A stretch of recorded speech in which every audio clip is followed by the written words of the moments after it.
This week on Reliving the Extreme, we are asking important questions this week.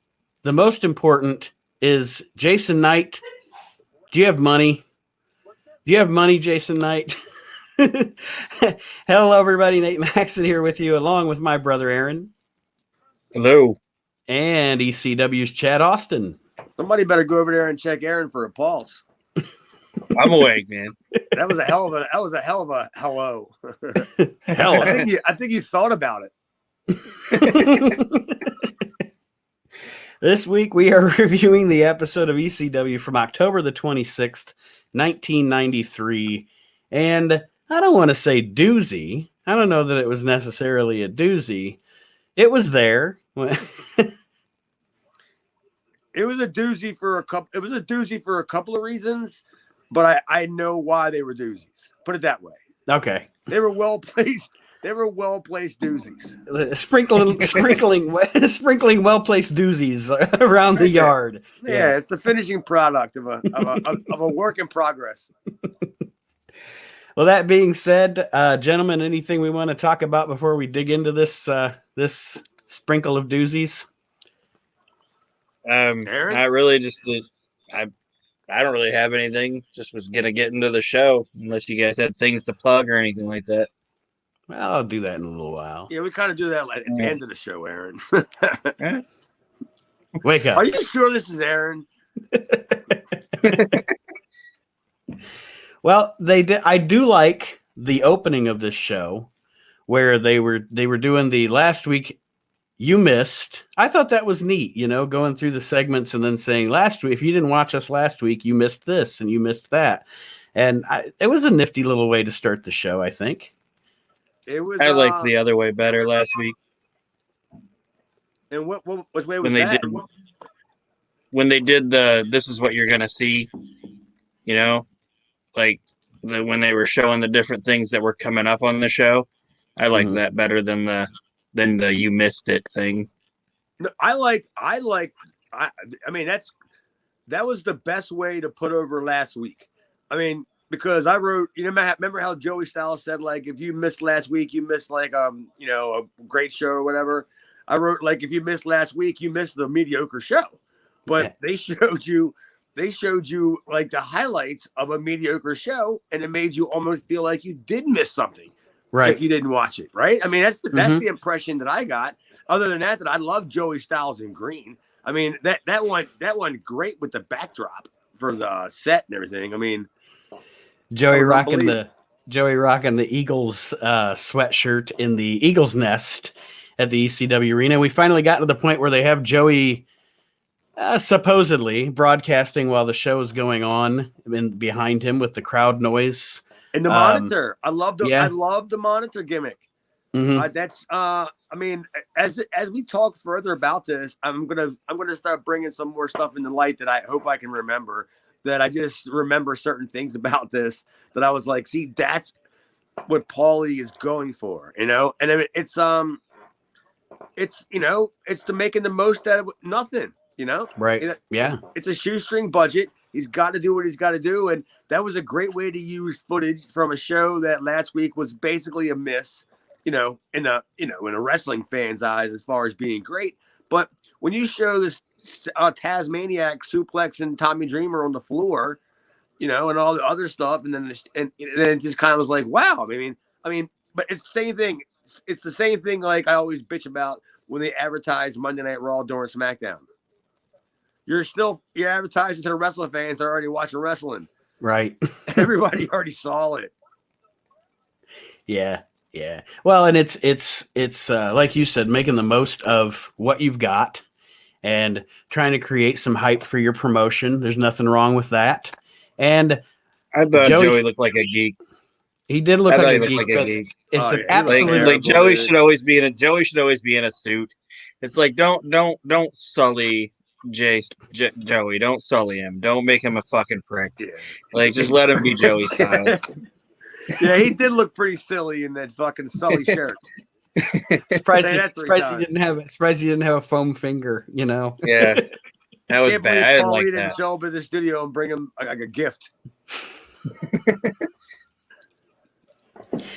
Joey is running down the lineup for the November to Remember event coming up on the 13th of November of 93.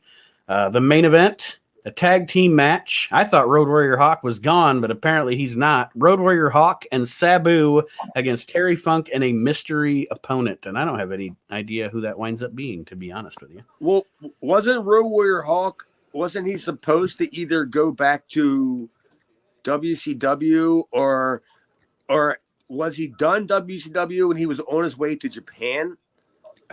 Yeah, I remember. I think he was at Starrcade 93 because him and Sting team up and fight the Nasty Boys in like a really horrible match. But at the same time, wasn't that a one-off basically? Because wasn't he really so. doing? He was doing indies, right?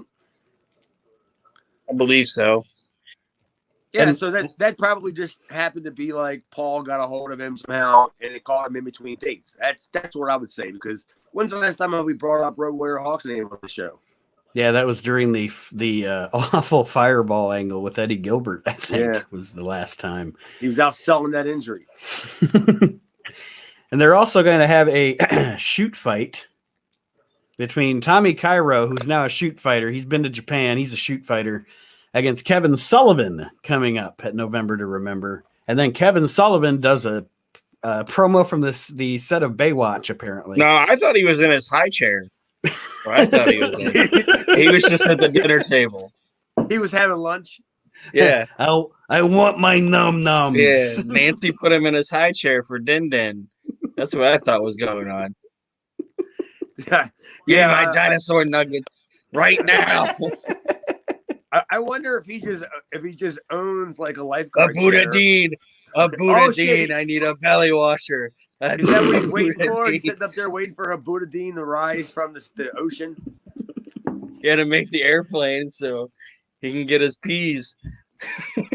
I can't believe that you didn't see like a big giant spoon come in and it was like Kevin likes his baked beans.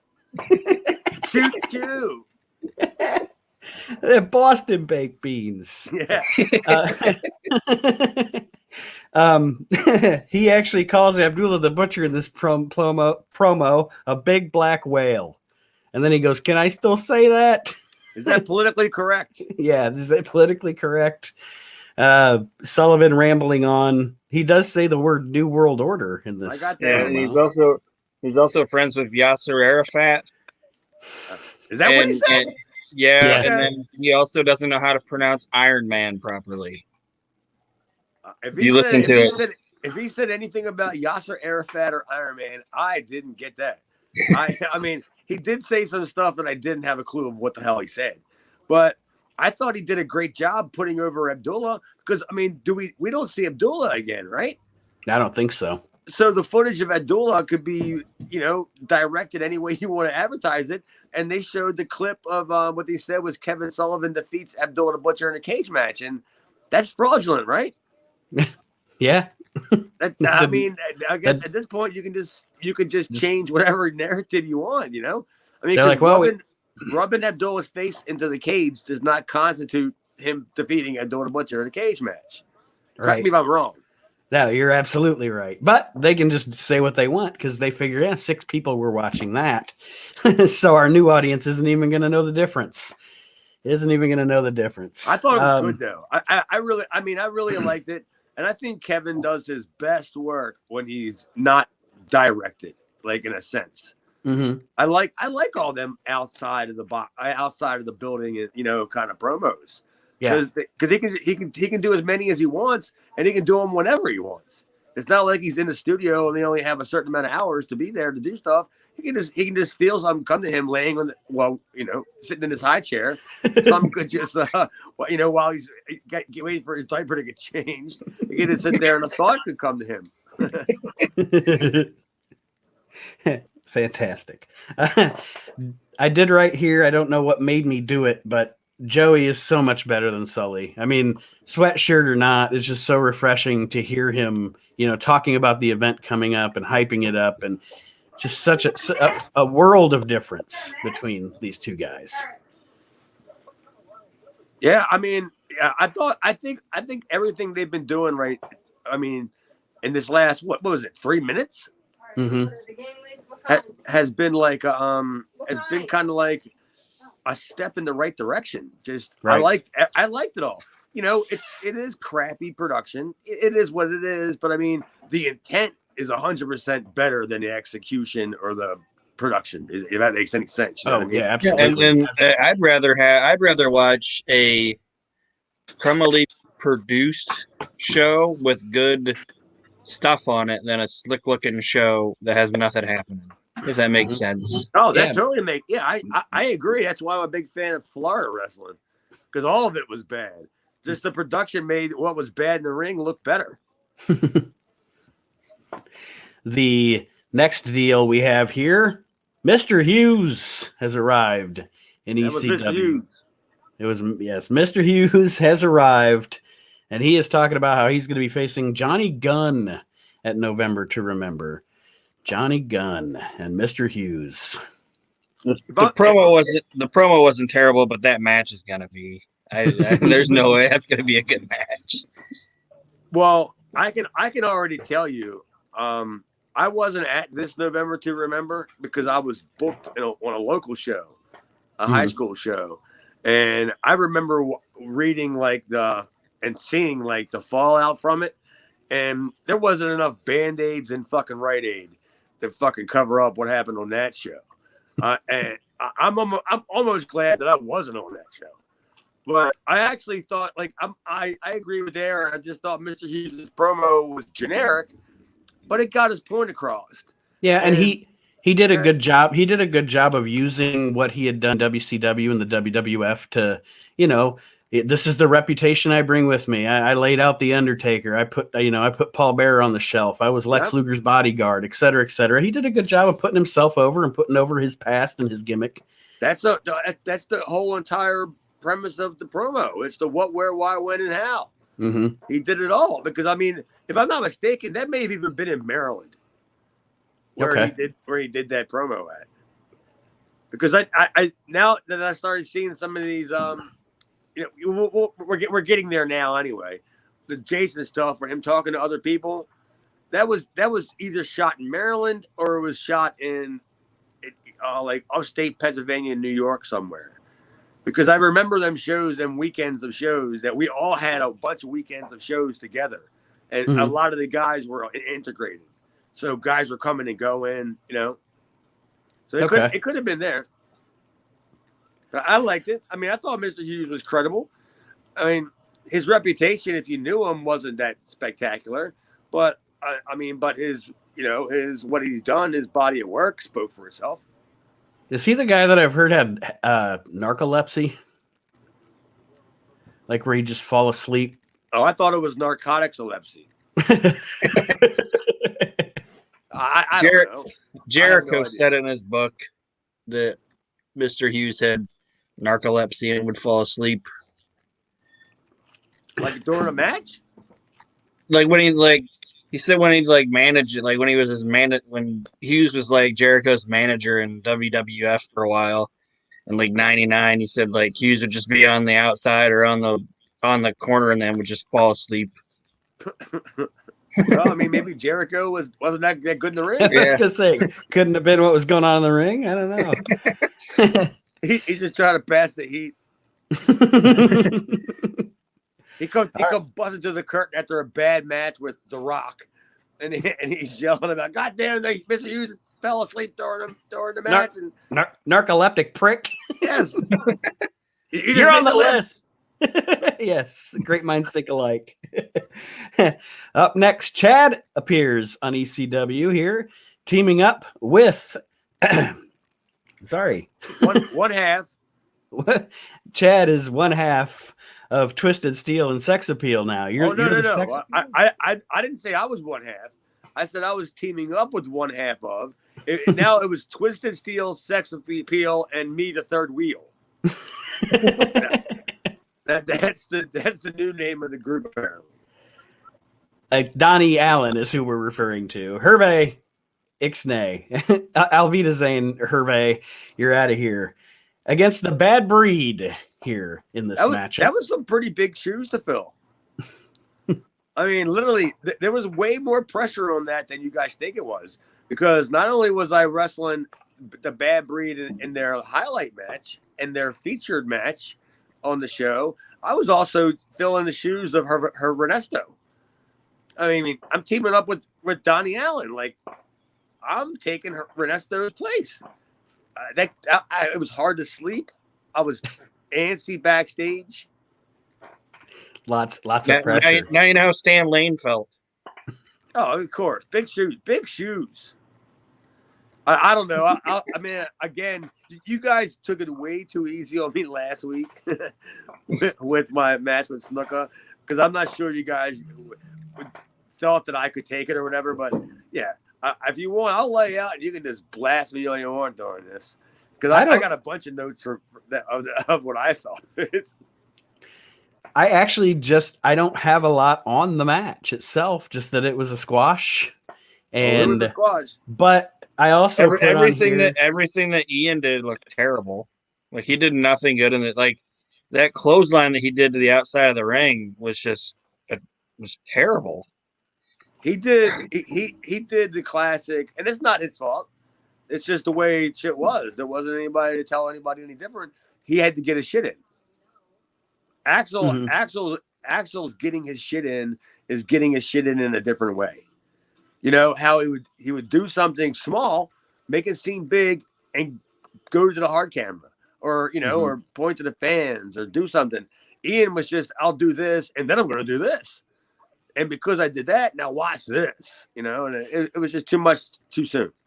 The only note that I had the same thing about Ian, but the only note that I had about Axel in this was the only thing that he did that to me, and you can tell me, Chad, I don't know if you even know, but that kick that he did off the second turnbuckle to you, was that something that he did normally, or was that something new? Because it did not look like he executed that the way he wanted Axel? to. Yeah. Oh no, Axel didn't do anything. I mean, okay. Honestly, that's not a knock. Mm-hmm. Axel, I mean, now that you mention it, I don't remember it, but no, Axel didn't do anything. If he did anything, it would have been a few years prior when he would do the British Bomb, which was a splash from the second rope. Yeah, maybe that was something he was just trying to do, to add to his stuff. But Axel was great at the basics, really, at the fundamental basics. Axel was a tremendous showman. Ian, same way. Ian was good, but he just rushed too much. And I mean, did you see that full Nelson suplex? Yep. He didn't even go. He didn't even take me straight back. He took me over. Yeah. So that was. I even wrote Ian killed me, like with a couple of things, like because it was just the way that I landed, the way that he was aggressive. Not Ian was a couple years behind Axel as far as in the business. Axel had been in the business probably since, I don't know, 89, 88, maybe even at that point when he was like 15. And Ian had only been in the business a couple years, maybe a year longer than me. I mean, he didn't kill me like realistically, like hurt me, but yeah, he killed me. But yeah, I was going to say he didn't kill you real, but what he did could have hurt you is essentially what you're saying. I guess, yeah. I mean, that foot off the suplex. How the fuck am I going to protect myself? Right. The guy's throwing me over. Like, imagine that in a street fight. Guy just grabs you to full Nelson and throws you over, and drops you on the ground like that. And it's one thing to take care of the guy. It's another thing just to go sideways and toss you however. Yeah. Like Snuka did with that power bomb last week. Jesus Christ. People are so careless. Yeah, I'm still getting cards and letters. Aaron, your thoughts on this matchup? I mean, it was what it was for a squash, and I think everybody but Ian did a pretty good job in it. I thought there was a great spot when they were beating up. Did you guys even notice this? When they were beating up Donnie Allen, and they kind of like got him towards my corner. Our corner? Did you see the eagerness in me of wanting to tag Donnie? like when they were like beating up Donnie, I had my hands just draped over the top turnbuckles, like I was just resting. Like I wasn't even gonna attempt to like get my partner some support. Come on, I'm just sitting there lackadaisical. And then when Ian finally throws Donnie into the corner, and he tagged me, did you notice what I did? No. I did Jerry Lawler. When I came in, I started punching Ian. I gave him 2 or 3 rights, and I pulled the strap down. And I missed it. I totally missed the strap. Oh my God, you missed the strap. Missed the strap. Yeah. And then as soon as I pulled the strap down, he cut me off. And Donnie Allen kayfabe is going, I want Hervé back. This guy doesn't even want to tag me, for Christ's sake. Well, he didn't have the guts to tell it to my face because we teamed up again with 911. So he was probably saying all that stuff to all his friends backstage that, behind my back. He came back for more. Well, Chad gets to be the lucky one to take the fall in this match. Yeah, with the beanbag chair launcher. Not a rocket launcher when Ian's going through the air. It's a beanbag chair launcher. I probably He looks like a beanbag chair somebody sat in. Dude, you're a big ass. Like a beanbag don't have like the light stuff in it. Like it has like marbles in it or half gallons of milk. Like it's like getting hit with a 300-pound wet sponge. But gallons of milk. I probably agree to take the fall in exchange for me getting the offense in. That's that's kind of like that's kind of the way it works. You know what I'm saying? Because I mean, Ian and Axel were my buddies. They got me in, so they were like, okay, well, we're gonna work with Chad. So we'll let Chad get the offense in because I worked with both of them guys previously, and then we'll put the pin on him. And what was I gonna say? I was gonna put my foot down. Use your stroke. Yeah. I was gonna bitch that here I am last week getting superplexed by Jimmy Snuka and now I'm losing to the bad breed. Can't I even take a loss to like Sir Christopher Michaels? Somebody in the middle? He's kind of back this week, folks. I guess. Christopher Michaels. Up next on the show, Jason is going to be doing a promo. WWE put some terrible music to this, by the way. I don't know what the original music was, but WWE's music they put to this was What a Man. Was it? Okay. At least, that's what it became. Maybe not at this exact point, but that's what it became. Yeah, WWE. Whatever WWE used was trash. Oh, no, I loved it. It was great. I actually found myself walking around doing stuff, and I kind of picked the words up, and I started singing along with it. but I did write just as far as notes. I just wrote what the fuck. I mean, I get what they were doing. I mean, are we getting into where is it this one? He was just talking to everybody. Yes. Yep. Yes. The locker room stuff. Right? That stuff I meant that was taped. That could have been taped in Baltimore or upstate Pennsylvania, New York, or whatever. I mean, it's what the fuck because it was bad, but I mean, it's not what the fuck as far as if you're going to introduce somebody. That's a pretty good way of doing it because you separated them with the Sandman because the Sandman is a baby face. He kind of was like balking at him, right? Yeah, he said, "I already beat you." Yeah, this is the adventures of Jason. He attempts to talk to Hunter Q. Robbins about hiring Stetson and Hotbody away from him. And then he tries to, I assume, get Sandman and Peaches into a 3-way sex party with him. So then that doesn't work, and he meets Angel.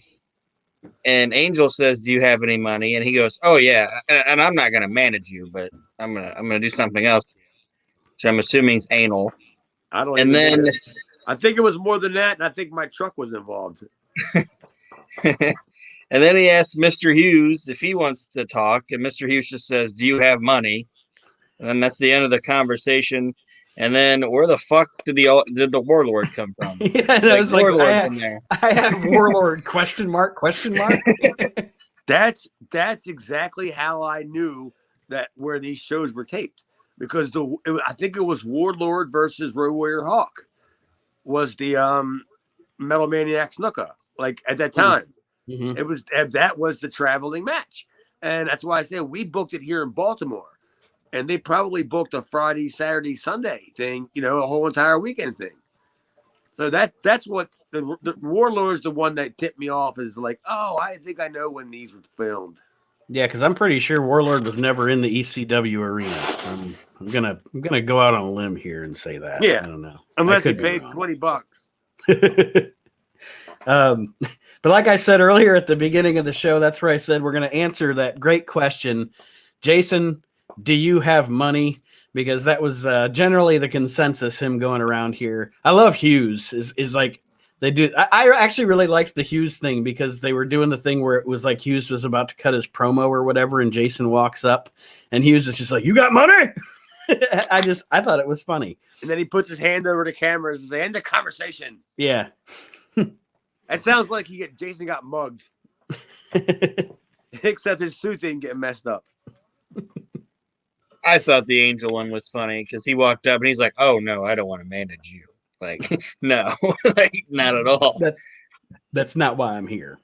Yeah, that's not why I'm here. Yeah, that's managing a dying career right there.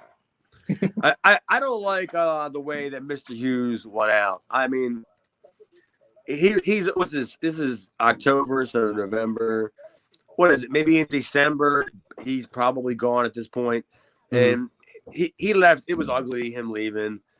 But I like the guy. I thought the guy was great. I mean, as a person, he was fine. But I mean, I wasn't around him afterwards.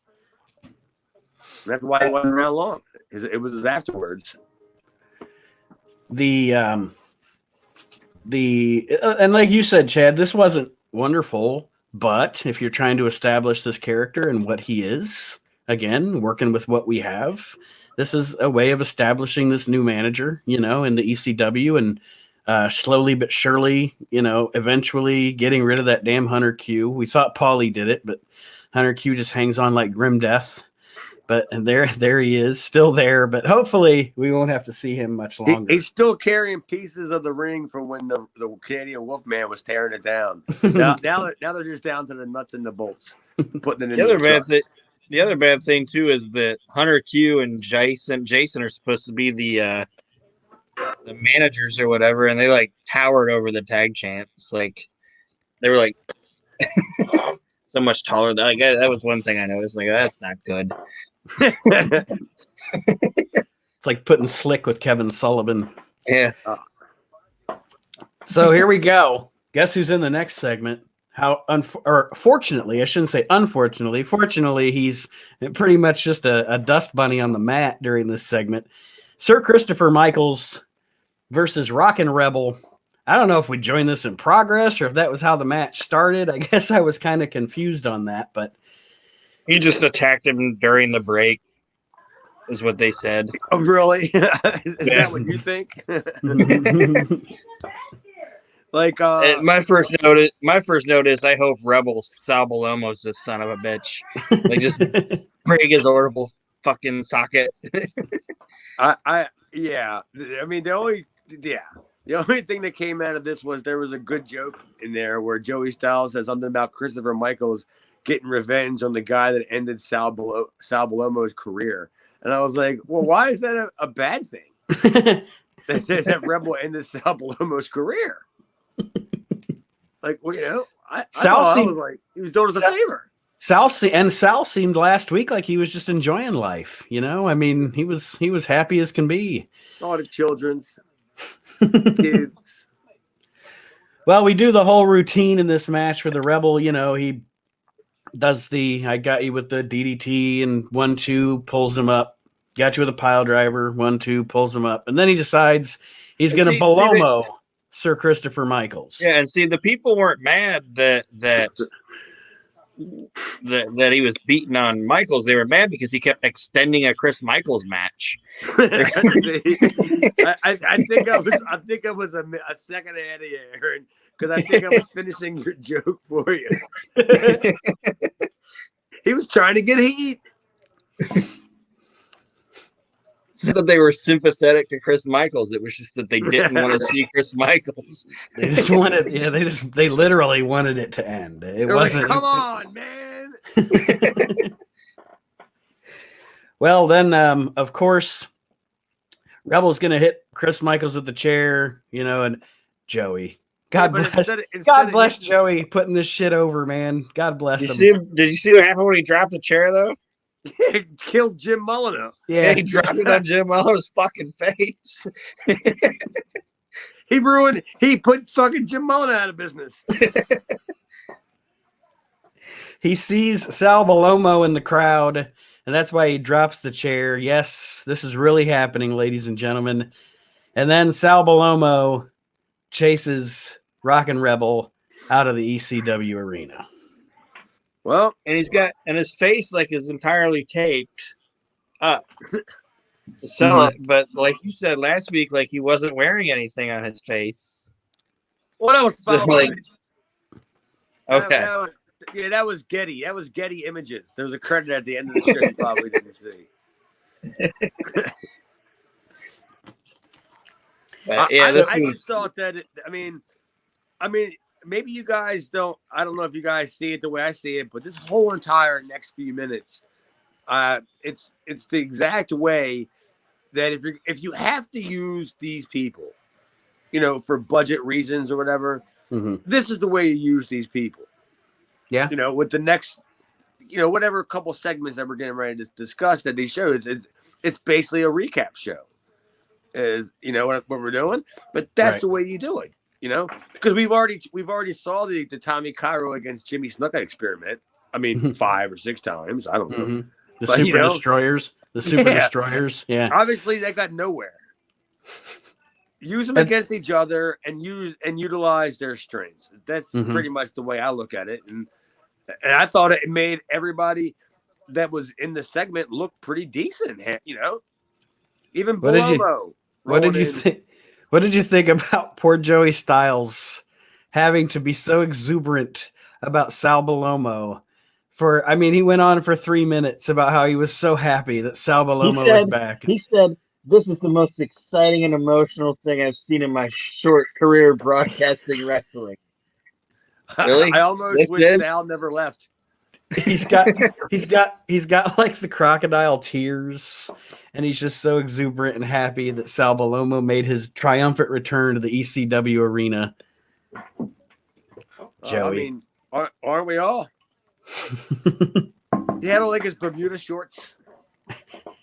I don't know what he had on. What did he had on? He had on a partial part of Mrs. Roper's moo. And what did he have on? Janitor pants. It was just, what an outfit. What an outfit this Balomo had on. Because he wasn't. He was definitely dressed to play with the kids at the park, with the the low rise shorts, quote unquote. But I don't know, when he rolled into the ring, I almost thought they were getting ready to do it as a woman angle. They were going to pull a wig off or something.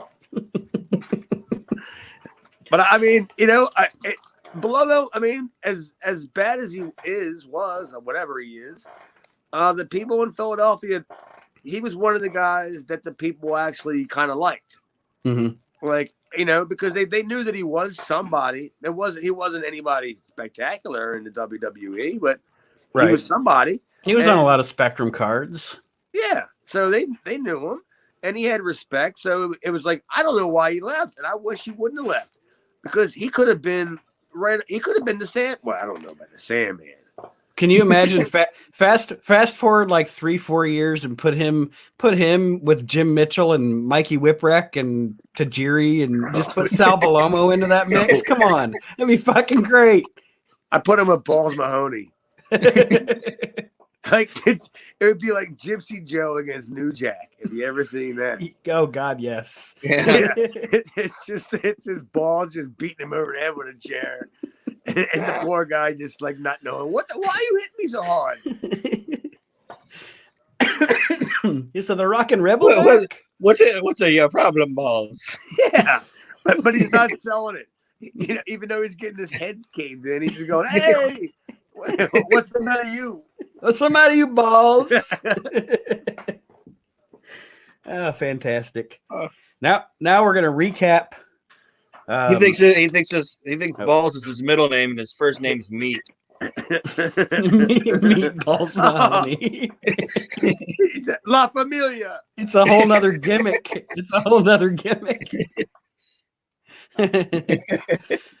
Tentative episode name: Meatballs Mahoney. Meatballs Mahoney. What could have been? Because they kept telling him, look, next week The somersault sauce. you Meatballs Mahoney next week. He's like, oh, Meatballs Mahoney. Oh. Meatballs Mahoney. That's the Chef Boyardee product, by the way. This is some of the greatest fantasy booking ever. I love it. We have JT Smith. We're recapping the past few weeks of JT Smith's career here in ECW next. Then we recap the Dangerous Alliance angle from last week.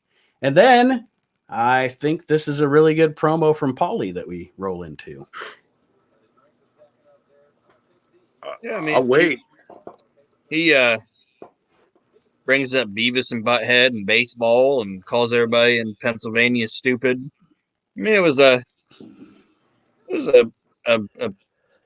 good promo, but I mean, it wasn't anything to write home about or nothing. I guess the part that I wrote, where I wrote good promo was once he got into talking about Terry Funk. So maybe I should take back that it wasn't a great promo. No, I disagree. I thought it was a fantastic promo. Okay.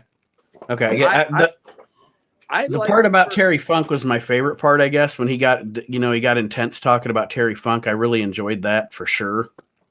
The baseball stuff I didn't get because I'm not a sports guy, so I had no idea who he was talking about. But I got the gist of it. He's getting heat in Philadelphia, Yeah, I agree. I'm not a sports guy either, but I just know how Philly fans are about their sports and shit. So that's kind of like,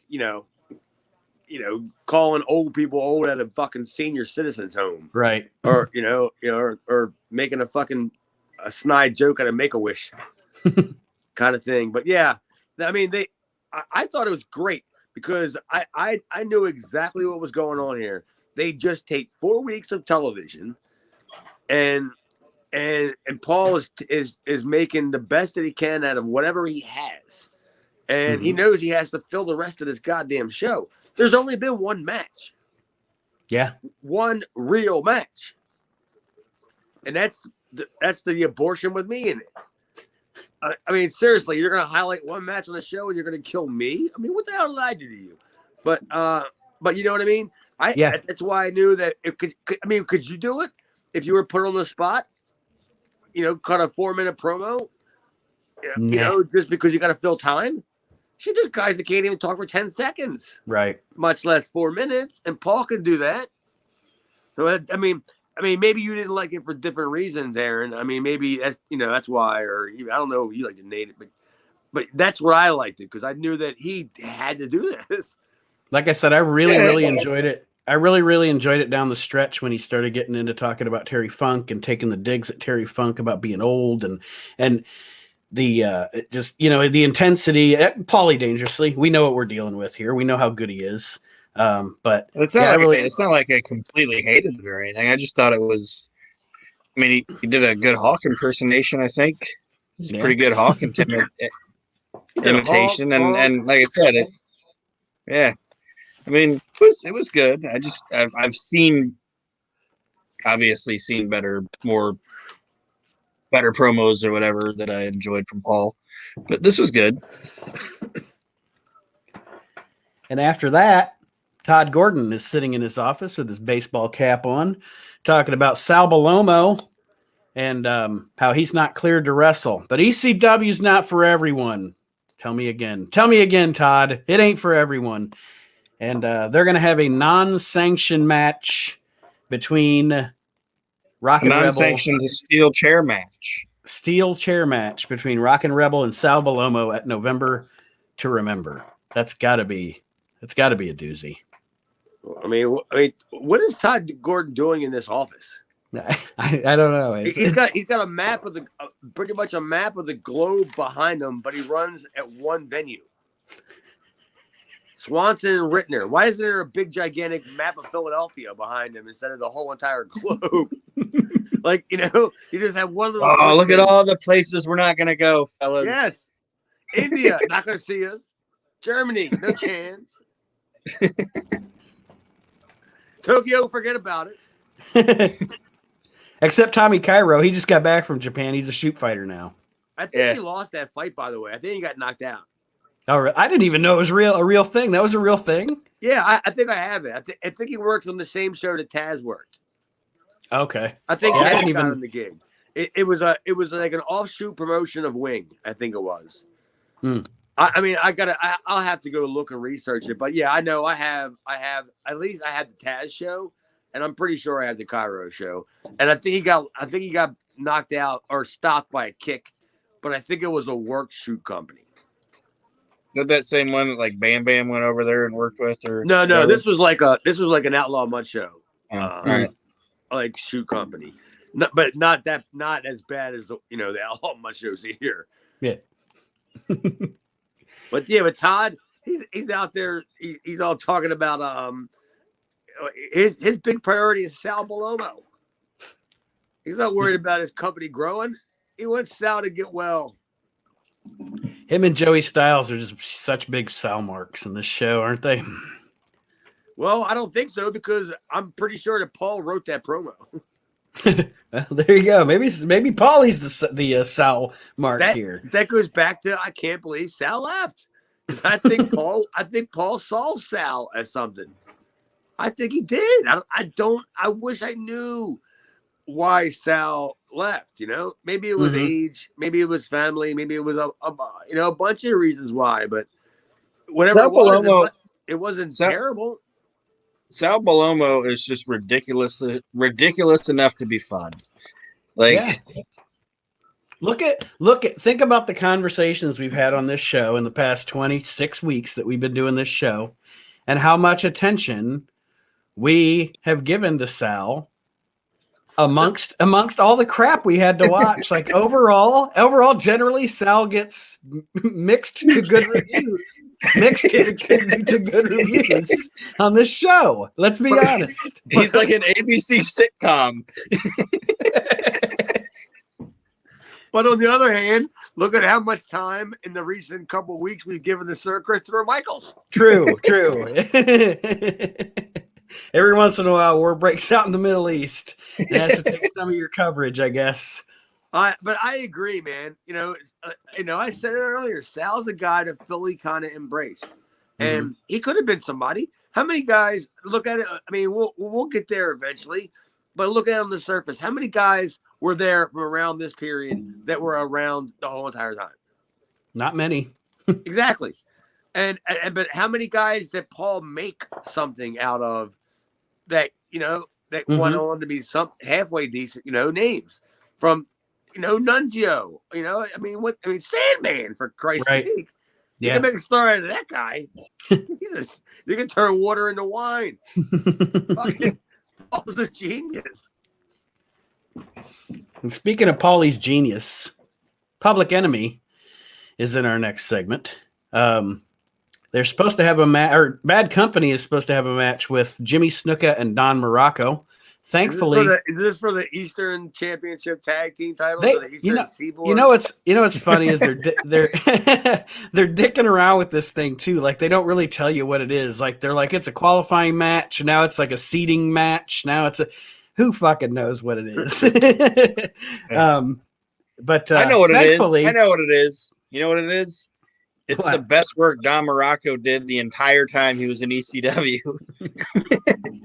Well, I think he did break a sweat chopping Snuka. Yeah, and then hugging Snuka. Yeah. That's more than he did. That's more than he did with against the other guys that he worked with. And Snuka did more for Morocco in that few seconds that he did for you too, Chad. The son of I know. And he didn't even take his shirt off, and he did more than he did with me. And why would Morocco be pissed that the Bad Company got beat up in the alleyway and they called it a forfeiture and he was all mad, like he really wanted to beat up somebody. He Right. doesn't look like he has. Even when he beat up somebody, he didn't look like he wanted to beat up anybody. So, so, so I don't know what he was upset about. Well, the match is supposed to happen, does not, as Public Enemy comes out and beats down Bad Company on the outside. As we alluded to, Snuka and Morocco win by forfeit. What do we think of the beatdown and the angle here? It's like you alluded to last week or the week before. I forget when we saw the Public Enemy Bad Company match, Chad, but it's like they didn't know this angle was going to happen, or they would have given a little more to the Public Enemy in that match and maybe worked a little harder in the match they had against each other. Yeah, there was something odd about that whole entire beatdown. The way that it joined in progress. Did they really ever show, like in the same kind of picture, Morocco and Snuka in the ring? Like I know they flipped back and forth, camera to camera, but because something tells me that match never really happened. Like that Bad Company thing was taped during a separate match, and the Morocco Snuka being in the ring was just taped for a separate. You know what I'm saying? Yeah, I guess I didn't notice it, but now that you said it, I don't think you ever saw Morocco and Snuka in the same shot as PE and Bad Company. It kind of looks like one of that quality change in the quality of the film. Mm-hmm. It goes like from that old Wolfman ring quality, kind of to like the new look. The grittier, I mean, yeah. It's not a lot, but I'm just going like, there's something weird about this because I don't remember this. Like this was just I was there for this, and I don't remember this. This was from what I believe, this was somehow evolved to happen in another match that didn't involve Snook and Morocco. I mean, that's all I could say. I mean, that's a mystery to me, but that's just the way it came off to me. And what the fuck was Bad Breed just doing? Yeah, why did there? they attack Public Enemy? That made no sense. I guess somebody had to get beat up. I mean, was it like they were trying to get revenge because they lost like 2 weeks ago or whatever? I don't know. Everybody's just trying to get revenge, Aaron.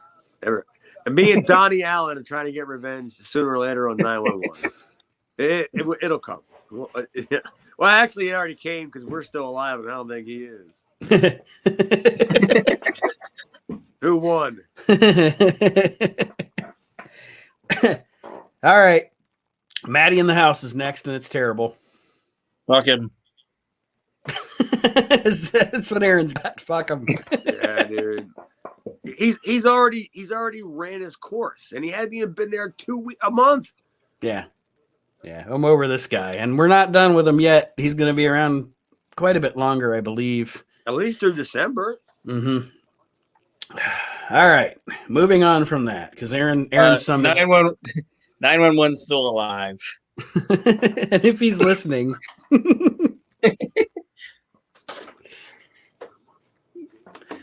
And he's what? He's still alive. And he's not dead. Oh well, whatever. So Alfred might be showing up at your house. Now. Alfred might be showing up at your house. That was apparently his first name. Well, I used to be scared to death when I hear that song, like in real life. If I'm in a bar somewhere and I hear Frankenstein, I would look at the doors and stuff and be like, "Hey, wait a minute! Nobody told me." All right, so but Maddie's just done run his course already. Absolutely, that's sad. Public Enemy cuts a decent promo on Bad Company next. Yes! And Johnny Grunge says Bad Company, more like Pop goes to Bad Company. What the fuck does that mean? That's how he opens the promo. Is there any chance we can pause for a second? Oh, sure. I gotta pee fucking bad. Yeah, I gotta pee too. Yeah. Okay. One second.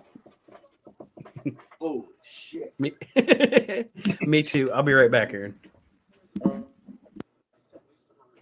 Okay, I'll be here.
Best 2-second video in the history of the internet is Mean Gene Okerlund going, "Can you pass the fucking mashed potatoes? Oh, pass the fucking mashed potatoes." That's my favorite.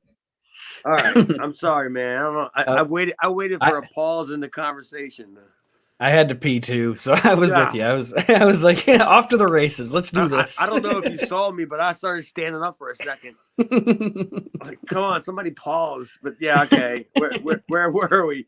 Aaron was talking about Pop Goes the Bad Company. Johnny Grunge's intro line. So hold on, Aaron, and I want you to elaborate on that. There's not much to elaborate. Okay, well, I'm gonna repeat it and then I'll say. All right, hold on. You got audio? Yeah, that Pop Goes the Bad Company thing was pretty terrible. Well, what year did Third Base come out with Pop Goes the Weasel? It was probably about this time, maybe 92. I get what he's saying. But that would have been anything to do with it? Probably, but it just didn't fit. Like, it was stupid. Rocco actually also makes up a word during this promo. I believe he refers to those guys as technicular wrestlers. Oh yeah, that's Teddy. Yeah, that's great. Yeah, that's Teddy because Teddy's not stupid. I mean, he wasn't stupid. I don't know what happened to him later on, but he wasn't stupid. So yeah, that was probably something that he made up. But I just there's so much going on with Public Enemy that it just amazes me because I watched Beat Street today.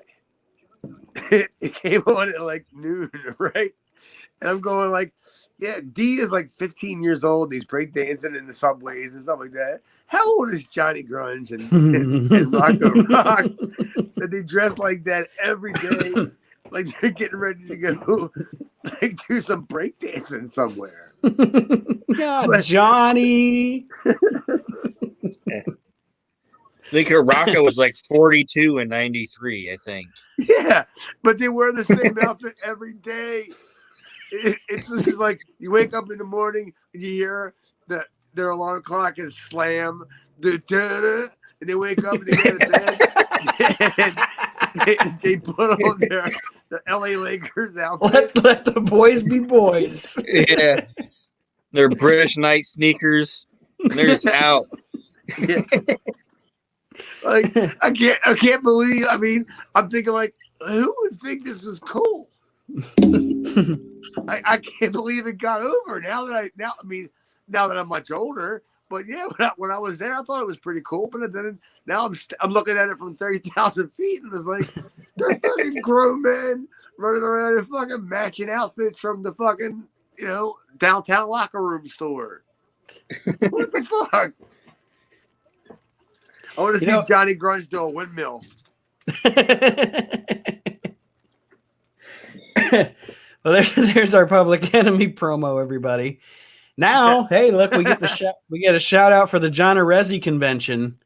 I popped for that. Shot the angle with Medusa and Sherry at the John Arezzi Wrestling convention that I believe they were referring to a couple of weeks ago on the show. And we're going to see fan cam. I love how Joey says there's no footage of this. But next week we're going to see some fan cam footage. Said it, I was like, I remember seeing footage of it. But then he said, "Oh, there's fan cam footage." I said, "No, it's amateur footage." Yeah. Well, why did we haven't got the amateur footage for this goddamn thing? Right. What are you making us wait for? God I mean, like all them Hollywood shows, all the reality shows and stuff that are out there, you know, they kind of do a little bit of investigating before they do the story. They just don't. They don't have stick figure drawings of what they heard happen. They do a little bit of research. And so we're gonna see that amateur footage next week. Did this match even happen? We go into I don't know. I don't think so. I don't think Medusa ever came to the arena. I don't think she ever came to the arena. I don't remember her being there. I've never met her. And I was just like, wow. I mean, you could totally see the relationship, but you know, with Arezzi. And I just love hearing John Arezzi's name anyway. Yeah, he just pops me because he's just so awful that I God bless him. And I love his podcast, and I love the kid from whatever Charlie from whatever George from Lindenhurst. Yeah, whatever from Lindenhurst. I can't believe I don't have a shirt yet that has that on it, by the way. But I can see why they would do with Sherry versus Medusa. Because Medusa doesn't appear at November. She doesn't appear in November to Remember. Yeah, well, it makes sense. Sherry was probably doing the same thing that Tully does later on. She probably wanted to come in not just to do the job the first one time and be done. Mm-hmm. She probably wanted to work a program. She wrestles Wale Hasaka instead. Oh, my girl. That's cool. Yeah, but I mean, you can understand what I'm saying, right? About Medusa. She's just like, why am I going to come in just to do it the one time? That was the thing with Tully. And I don't understand. Like, it just seems to me like, what do you care? Honestly, at this point. Yeah, you're getting paid. I mean, are you looking for a PWI top 10 ranking? Right. I mean, or something. Or you still got goals. I mean, apparently, because he wrestled a couple of weeks ago. Yeah, well, yeah. Just trying to recapture that glory, I guess. So yeah, that's why I think that match wouldn't have happened. But I would have loved to have seen it because Medusa and Sherry, two different styles, man. Mm-hmm. That would have been Sherry would have been just bra and panties brawling, ripping, kicking and shit like that. Medusa been trying to be like kicking her like karate and or karate and shit like that kind of stuff. That would have been something else. It definitely would have been fun to watch for sure. I agree. Up next, we get, well, again, weird that they played the thing last week during the show when they should have just saved it for this week. It was last week. Yeah, we got to see the finish of this match last week, which the finish was most of the match, let's be honest. Douglas working over the knee on JT Smith, Shane Douglas, the ECW champion, with Terry Funk outside. We kind of covered it last week. I don't know what more we say about it.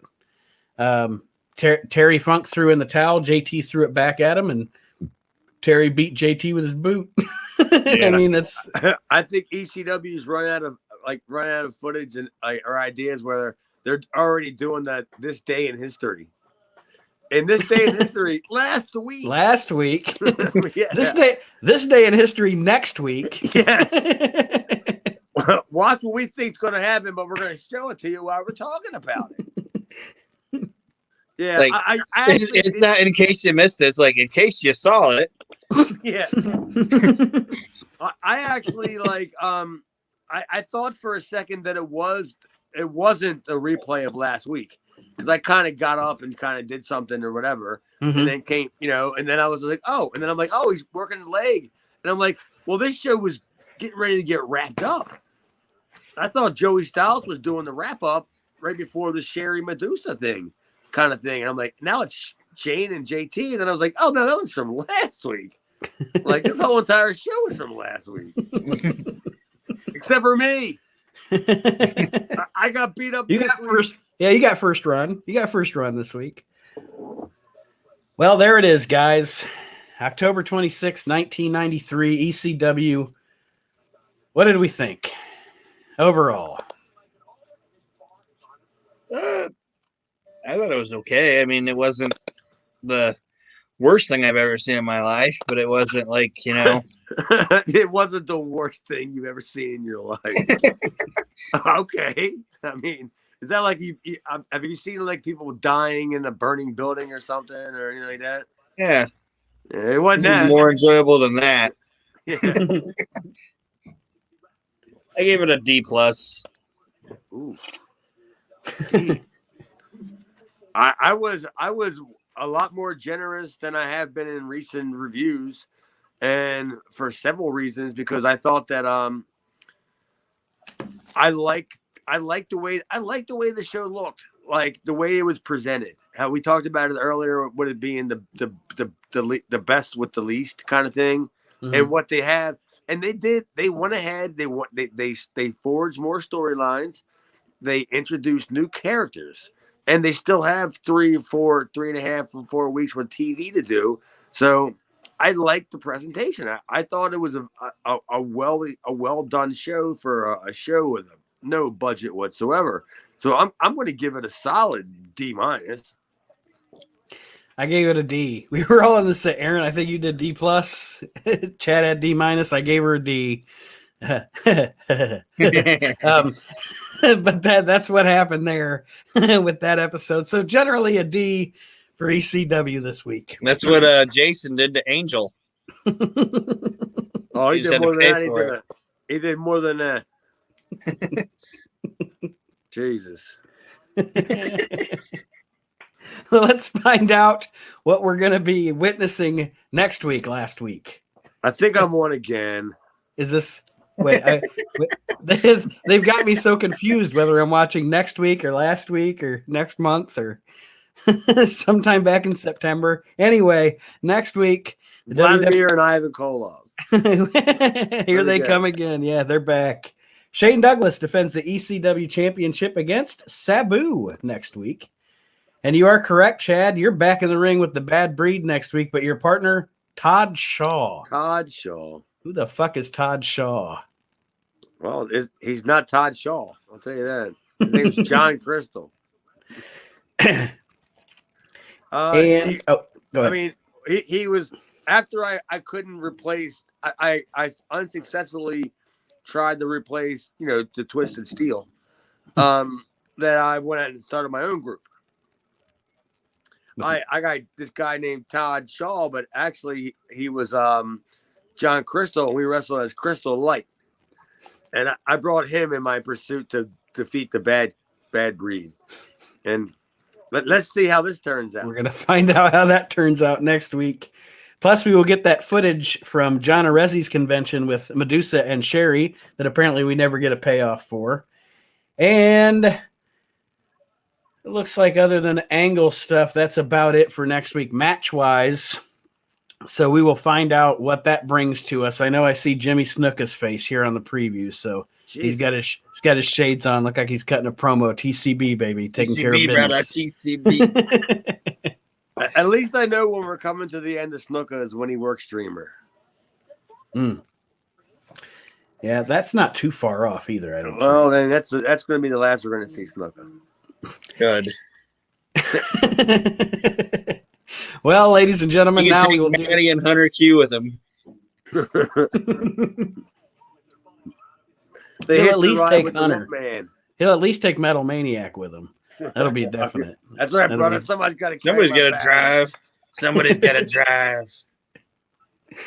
All right, folks. Well, if you are not already still part of our Facebook group, join the Reliving the Extreme Facebook group. Follow us on Twitter at Reliving Extreme. And also, don't forget to check out Chad's Video Vault on Facebook. And follow Chad at Chad Austin Demera on Twitter. Anything else you guys want to talk about before we jet? No, I'm actually starting to look forward. There's going to be a couple of hiccups coming up. I remember And it's going to be right around that November to remember. I think there's going to be a couple of hiccups, but the shows are definitely going to start getting better. Absolutely. And I mean, just knowing that makes it worth it because it's going to start getting a lot better. Aaron, anything from you before we part ways? Nope. Just thanks for listening, guys. Oh, Aaron's here? Yeah, still. Oh, I thought he didn't show up today. Hey, I brought the high chair. Yeah, you're right. A couple other things. Meatballs Mahoney. Meatballs Mahoney. Brought some things. It's episode 26. Meatballs Mahoney. Aaron takes a nap. And we'll see you next week, everybody. Thank you for joining us on Reliving the Extreme.